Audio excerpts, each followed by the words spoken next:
वक्रतुण्डमहाकाय सूर्यकोटिसमप्रभं सूर्यकोटिसमप्रभा निर्विघ्नं कुरु मे निर्विघ्नं देव कुरु मे देव सर्वकार्येषु सर्वदा सर्वकार्येषु सर्वदा सरस्वती नमस्तुभ्यं सरस्वती नमस्तुभ्यं वरदे कामरूपिणी वरदे कामरूपिणी विद्यारम्भं विद्यारम्भं करिष्यामि करिष्यामि सिद्धिर्भवतु मे सिद्धिर्भवतु सदा मे सदा गुरुर्ब्रह्मा ब्रह्मा गुरुर्विष्णुः गुरुर्विष्णुः गुरुर्देवो महेश्वरः गुरुर्देवो महेश्वरः गुरुः साक्षात् गुरु परं ब्रह्म साक्षात् परं ब्रह्म तस्मै तस्मै श्रीगुरवे नमः श्रीगुरवे नमः ॐ सहना भवतु ॐ सहना भवतु सहनौ सहनौ भुनक्तु भुनक्तु सह वीर्यं सह वीर्यं करवावहै करवावहै तेजस्विनावधीतमस्तु मा विद्विषावहै तेजस्विनावधीतमस्तु मा विद्विषावहै ॐ ॐ शान्ति शान्ति शान्ति शान्ति शान्तिः शान्तिः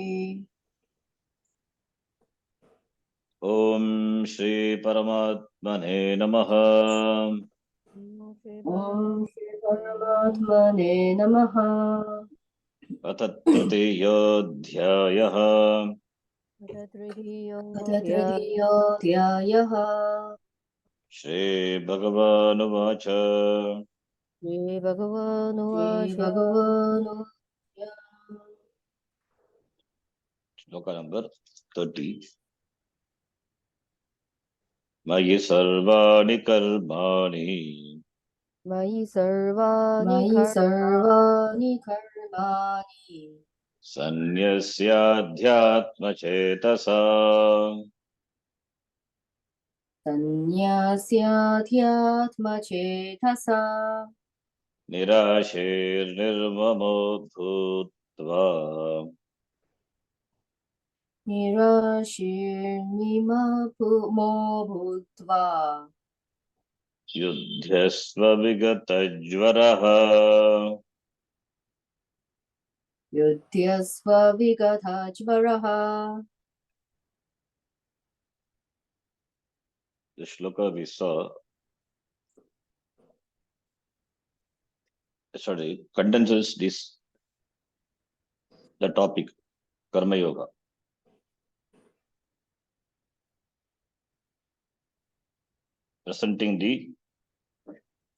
Presenting what Karma Yoga in a very concise manner. What has been commented from the beginning up to here, the Karma Yoga, and what has been talked about in the previous chapter, Savattam Yoga Uchyate, Yoga Karmasu Koshalam. Now, what Karma Yoga, if it is asked, this is the answer, shloka. Shloka, the form of the answer to the question, what Karma Yoga is. So, summarizing the Karma Yoga topic. Mayi sarvani karmani sanyasya, offering on all the karma unto me. That is, doing the karma which ought to be done, supposed to be done, that doing, that one has to do with Ishvararatma Buddhi as worship of the Lord. That is, seeing the Lord behind the situation which has made oneself to be in the situation, the given situation. The situation compels or situation calls for certain action. So that is Ishvara. So therefore, seeing that, one has to perform what is to be done. That is in being with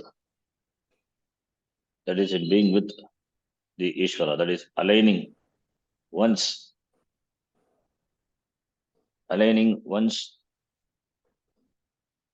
the choice, aligning one choice, because in doing there's a choice. Kartum shakyam, akartum shakyam, anyata va kartum shakyam.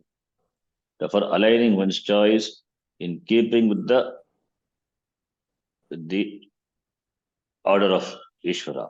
That is to be done, therefore, not violating, not neglecting, not dismissing, for whatever may be the reason, because of fear, like because of lethargy and whatever may be.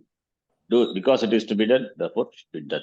Therefore, one has to tune oneself to the order of Ishvara and doing, whether it is to your liking or not, raga, whether it is your wish to do or you don't want to do, whether you have raga for it or dvesha for it, irrespective of that, because it is to be done, to be done. That is Ishvararpana. And the attitude and the attitude of doing an action as an offering to the Lord, because you see it is the order which necessitates the karma to be done on the part of me. Therefore I do. That is Ishvararpana buddhi. Who enjoys the Ishvararpana buddhi? I enjoy. The karma yogi, the mumukshu enjoy. Mumukshu has to enjoy. Mumukshu should have this buddhi. Then only is a mumukshu, then only is a karma yogi. Otherwise, no. So therefore, Magi Sarvani Karmani Sanyasya. This line, Ishvararpana buddhi. And Nirashihi. So whatever the result comes, that I accept. Over that I don't have any. Over that I don't have any plan. I don't plan the results. Therefore, Nirashihi. Nirmamaha bhutva, mamatvam, without mamatvam. Adhyatma chetasa, that implies the understanding of the Ishvara behind everything, behind every situation that calls for the action. So therefore, Vigatta Jvaraha, there is no raga, there is no dvesha, no fear, and therefore Vitaraha Krodaha, no raga, therefore no bhaya, no krodha. All these are afflictions, Jvaraha. So being free. So you enjoy doing,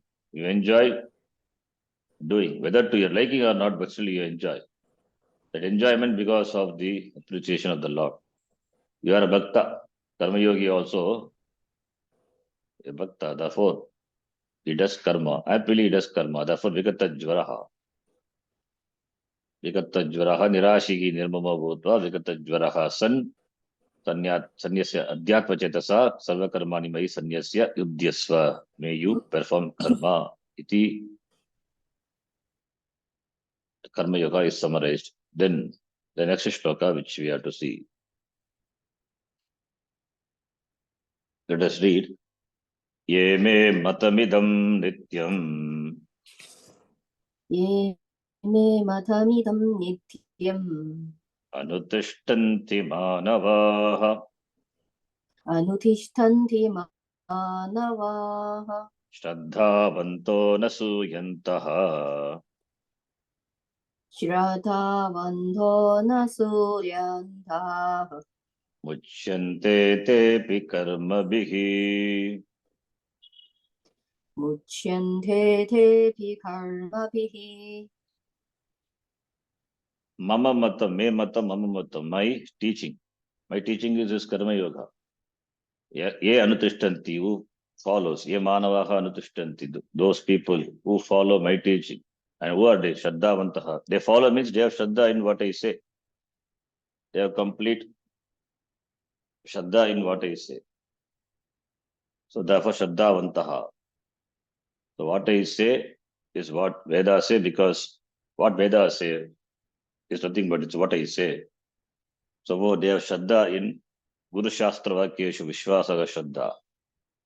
So as Ishvara, I talk through Veda, and they have shraddha in Veda, therefore they have shraddha in me. Shraddhavantaha. Anasuyantaha. They don't find fault with the teaching, with the Veda, with the teaching of me. Therefore Shraddhavantaha. Anasuya. Asuya is fault finding, cavilling. Na anasuya, nanch, anasuyantaha. Those who do, they become free from karma. Karma means they become free from karma bihi, from karma, and therefore karma palas. They become free from karma bihi muchyante. So to be free from karma is to do karma yoga. That is my teaching. So for those who want moksha, for them, this is the means. This is a sadhana. So by following my teaching, they become free from karma, and therefore karma pala. Karma, they become free from karma means they become free from karma. Kartrutva buddhi, that is kartrutva abhimana will go away. That is moksha. That is end. That is true jnana. But they become free from karma pala also. Because since they do with the karma yoga buddhi, therefore they are free from karma pala also. It means they gain moksha. Ultimately they gain freedom, moksha. Karma bighi, all sorts of karma, prarabdha karma, sanchita karma, agami karma. This karma only bound the jiva. So they become free from those karma and the first karma pala. They gain by gaining moksha. The karma bighi muchyante means moksham prapnuvanti. That is the meaning. We'll see.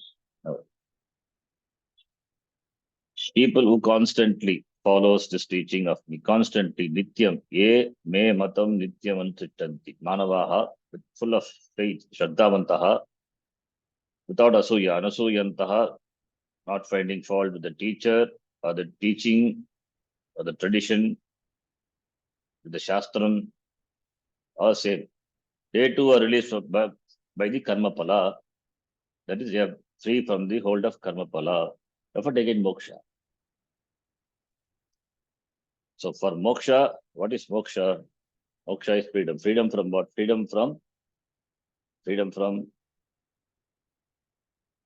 the result of the karma what has been done. That alone perpetuates samsara. That's in the form of punarjanma, rebirth and all. So those karmas are destroyed because of jnanam. Ultimately, they gain jnanam. Through jnanam, they become free. Therefore, moksha. They gain moksha.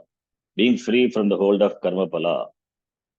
Being free from the hold of karma pala. That is karma pala, that whatever the karmas are there in the form of sanchita, they get destroyed. And prarabdha, this janma has started, it will go as long as the karma is there, this janma will continue. Of course, agami karma, the karma which is done in this janma itself before jnanam or after jnanam, all this karma, being karma, they produce result, karma pala, all this result, karma pala, because of the absence of kartatva abhimana, therefore they get destroyed and therefore they get moksha. Because of jnanam, this kartatva abhimanam goes away, and kartatva abhimanam being not there, therefore karma pala also stands destroyed, therefore gaining moksha. We have seen the three types of people who perform karma. One type were kings like Janaka, who were also jnanis, wise men, all of whom remained active even though they had the knowledge. Why they perform karma? Because even though they did not have anything to gain, they still perform the karma because the position called for certain duty, therefore they did karma. They are not sannyasi, they are not taken to sannyasa. So therefore, being jnanis, in keeping with their varna and ashrama, varna vyavastha, ashrama vyavastha, they were doing karma. Therefore, they were active. They engaged themselves in activities simply because it was in their prarabdha to do so. So prarabdha is different. Prarabdha is different for them, therefore they did. So based on the prarabdha, a person, a jnani may continue to be what he is doing, or may refrain from doing, take to sannyasa, or remain quiet. It's all depends on the prarabdha of the jnani. So Janaka had this prarabdha, Therefore, he was a king and continued to be a king and was doing his duty, what to be done. So Jnani's karma also, that is Jnani also doing what is after Jnanam, it is in keeping with the Prarabdha, because Prarabdha is like that's why all the Jnanis are not same, they are different. Jnanis are not same. In Jnanam there is no difference. But in their karma, in their action, there is difference. In their lifestyle, there is difference. One may be a sannyasa jnani, the other person may be a brahmachari jnani, the other person may be a kshatriya jnani. That's like King Janaka is a jnani. He's a Raja Rishi. So that is because of the prarabdha. Because of the difference in the prarabdha, therefore the way of life of the jnanis are different. But there is no difference in their jnana. So therefore, Janakadev had engaged themselves in activities because it was in their prarabdha to do so. They had to do it and therefore they did it. There was no reason not to. They had nothing to lose and others benefited from their actions. They had nothing to lose by not doing, nothing to gain also by not doing. So they did because of their prarabdha. That's how prarabdha was there and they continued to do. Those who do nothing but teach, having gained the knowledge, can also be included in this group, teaching being an activity. Some people, they do certain action in keeping with the role they play. And some teaching, the teaching is also an activity, like Shankaracharya. Sarvakarma sannyasa is the renunciation of all activities in terms of knowledge alone. Very important. It is not to be taken literally as we have seen. In terms of knowledge, you are not a doer. That's why Sarvakarma sannyasa, jnanena Sarvakarma sannyasa. Knowing this frees you completely from all action, whether you perform activities or not. You may be a sannyasi or you may be very active in the world. In this way, there are two types of enlightened people, sannyasis and non-sannyasis. With reference to the lifestyle. With reference to the lifestyle, there is a difference. What about with reference to jnanam? No difference. It's same. But in terms of knowledge, there is sarvakarma sannyasa, meaning jnanam. Jnanam for both. Although Janaka was a king engaged in a lot of activities, he was considered to be enlightened, jnani. Here Krishna told Arjuna that even if he was enlightened, he continued to do karma for the benefit of the world, as Janaka did for the sake of establishing dharma, so that the people would be protected. Krishna knew very well what his own mission was saying, saying, look at me, I too perform actions, not because I have something to accomplish, but because if I do nothing, others will follow my example, which would not be good for them. All this Krishna pointed out earlier, we have seen. The second type of people who perform karma are avivekis, those who have no discrimination, therefore no desire for moksha. Avivekis. They are only interested in fulfilling their likes and dislikes, for which they engage in activities. More often than not, such people cut corners and sometimes take the wrong path in order to accomplish their ends. These people can only be asked to come to dharma. Let them pursue whatever they want according to dharma. That itself is a blessing. So one's choice is surrendered to what is proper. Finally, for those who are mumukshu, that is, who have raga dveshas, mumukshus also have raga dvesha. That's why karma yogis. That's why they perform karma, upasana. So, therefore, who have raga dveshas, Krishna pointed out, karma yoga. Such people can either take to sannyasa or karma yoga, either of which involves tyaga. For a sannyasi, tyaga means karma tyaga, as well as other tyagas, covering any pursuit or attachment. So he is released from all the Vedic karma as well as other karma, so that he has all his time for himself, to study Shastra. The person has to grow out of each and every one of them, renouncing them all before becoming a sannyasi. Or one can be a karma yogi. Such a people does what is to be done simply because it is to be done. The karma yogi's commitment to moksha being what it is or a choice of action has nothing to do with what he or she likes to do. If on the other hand, the emphasis is on doing what is convenient and what one likes to do, even a child will eventually question why he or she cannot do certain things. he or she will say, who are you to stop me? This is how you brought me up.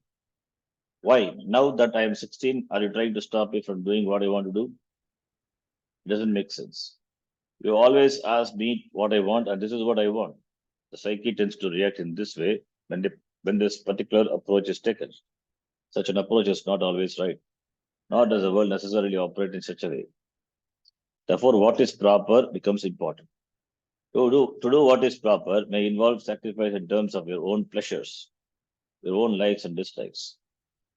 Unless you give them up, it is impossible to what is to be done. Kartavyam iti. Therefore, preparatory, not convenience. What is to be done? That preparatory, not what I like, should be the ruling factor. All of which is implied in Karma Yoga. So Karma Yoga is doing what is to be done. Preparatory, not convenience. A Karma Yogi is a Bhakta, a devotee. Without devotion here, without the awareness of Ishvara, acknowledging Ishvara, without acknowledging Ishvara, there is no Karma Yoga. So no Ishvara, no Karma Yoga. Having said all this before, Krishna again picked up this thread. Performing all activities for the Lord's sake is one great yajna, one great offering. What you have to do in the situation you find yourself in is done as something that is dictated by Ishvara, meaning karma. So it is the wish of the Lord, it is the dictation of the Lord. So therefore you obey that and you do karma, given the situation, what you have to do. So therefore karma is Allah and the law is Ishvara. The choice of doing this or that is given to you, and the choice is surrendered to what is obvious. So each situation is nothing but karma unfolding itself, and inherent in it is an obvious course of action, an expected action. This is what you do because this is how you have placed yourself based on your past actions. And whatever the results of action you perform, you simply receive them as sadha. How Krishna's vision is to be followed. The verb in this shloka, anutishtanti, meaning anu plus tisht, meaning to follow, practice, live according to. Manavaha, Manushyaha, Naraha, those who come under the mandate of Manu, the ordinator of the law, that is Ishvara, in other words, all human beings. And how long they will live this way? Nityam. Nityam. Nityam meaning always. This is not just a morning or evening practice, nor is it a Sunday, Friday or Sunday practice. It is a constant practice. So those who follow the teaching of the Veda as follow the teaching, that is teaching of the Veda, that teaching of Ishvara. So that has to be followed. So therefore, constantly should be followed. Therefore, it's a constant practice. So those who follow, ye anutishtanti, te karma muchyante. So, and what is that? What is it that is practiced? What do the people follow? They follow what was said by Krishna. What did Krishna say? What we saw before, the Upadesha, the teaching, Karma Yoga. Me matam, this particular sadhana, Karma Yoga. This vision, me matam, this particular sadhana, Karma Yoga. And they follow it properly. Shraddhavantaha, anasuyantaha. Shraddhavantaha, endowed with Shraddha. And Shraddhavantaha, anasuyantaha. With no intolerance towards the Lord, this vision, or the Karma Yoga he has advised as a means for moksha. Indirect means for moksha, for gaining moksha liberation. The Shraddha mentioned in this shloka is looked upon the words of Shastra, the Veda, as unfolded by the teacher as true. Whether one understands these words to be true or not, one at least accepts them in good faith. The Shraddha extends to the words of Gita as well, since the Gita doesn't say anything other than what is said by the Veda. The closest English translation of the word Shraddha is faith. Shraddha is operative when even though the scriptures may seem to be contradictory, according to your perception, you accept them and inquire them into the message. Shraddha grants you the disposition, the attitude necessary for further pursuit. What you can know is determined by what you already know. When you look at the Ishvara in the form of sentences, you derive a certain meaning from it based on what you already know. Only on the basis of what you already know can you observe or understand any sentence. In other words, you don't understand more than what you already know. What you will understand of the Shastra is of the Shastra determined by where you are coming from, where you are right now. Based on your past experiences and present understanding, there is a predisposition to what a sentence can reveal to you. Therefore, when you look at a sentence that has a new message to give, what can it give you? Can the intentions behind the sentence be truly understood? The intention of a sentence is important in communication. When someone forms a sentence, the person has an intended meaning to convey. And that meaning is what you should receive. So what I say that all of you should receive, I have to ensure by using the appropriate words. Sometimes, however, words do not convey the intended meaning of the speaker. And even when the intended meaning is not clearly conveyed, it is anyone's guess whether the listener or reader will pick it up. This is especially true if the message is unlike anything that the listener already knows. Whereas if the message is similar to what he or she knows, it is much easier for the person to pick it up. Using the knowledge he or already she has, the person can go further in his or her understanding of what is being conveyed. But if the message is entirely dissimilar, meaning that is against everything the person has so far concluded about myself or himself and the world, it is not even mind-boggling. It simply sounds silly. How can everything be one when all I see are differences? To say that these differences are false, that everything is mithya, when so much of what is experienced is tangible, the walls, the physical bodies, objects, even the microbes that bother me so much, makes no sense whatsoever because everything seems to be real. Everything is real in the Vyavaharika purpose. Is it really real? Not real. For relative reality. Nobody objects relative reality. Not absolute. Absolutely, it is absolutely not real. Paramatika drishtya navartate. But the Vyavahara, it is Satya. That's why Vyavaharika Satya. That is why the word Mithya is used. Mithya is that which enjoys Vyavaharika Astitva. Enjoys in the Vyavaharika Prapancha. This is because the word Vidya is not properly understood, nor do the various translations help.